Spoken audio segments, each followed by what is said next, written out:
car il était très grand. Immense. C'est même ça qui frappait au premier coup d'œil. Lui aussi, j'aurais dû le dire, ça, d'accord.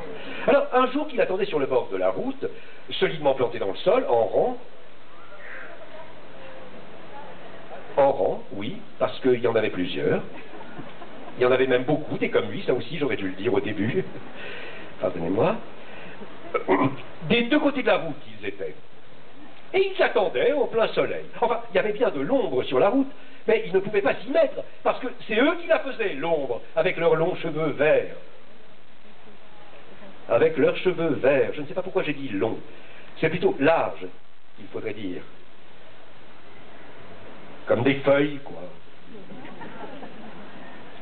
Enfin bref, ce n'étaient pas vraiment des bons hommes en bois, c'était plutôt des arbres. Les arbres aussi sont en bois, vous savez. Alors, ils attendaient tous ensemble, comme ça. Non, écoutez, je ne raconte pas bien cette histoire, mais après tout, une fable est une fable, hein. Et puis, l'important, c'est ce qui est arrivé à ce moment-là. Tout à coup,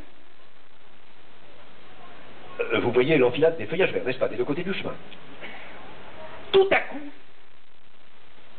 tout au bout de l'enfilade, là où les deux bords ont l'air de se rejoindre, à cause de la perspective, n'est-ce pas, et à cause de la couleur verte, on pourrait comparer ça à une bouteille, vue côté cul, n'est-ce pas, à travers son cul, à la bouteille.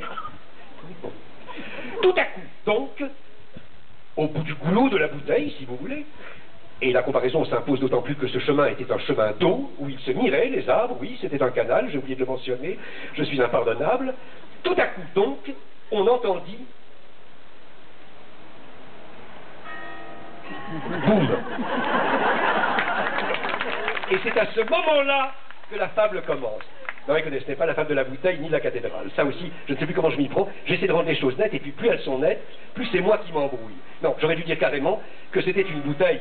Bien que ce ne soit pas l'histoire de cette bouteille que je veuille raconter. En réalité, ce qui avait fait boum, c'était le bouchon. Et voilà la fable. C'est la fable du bouchon.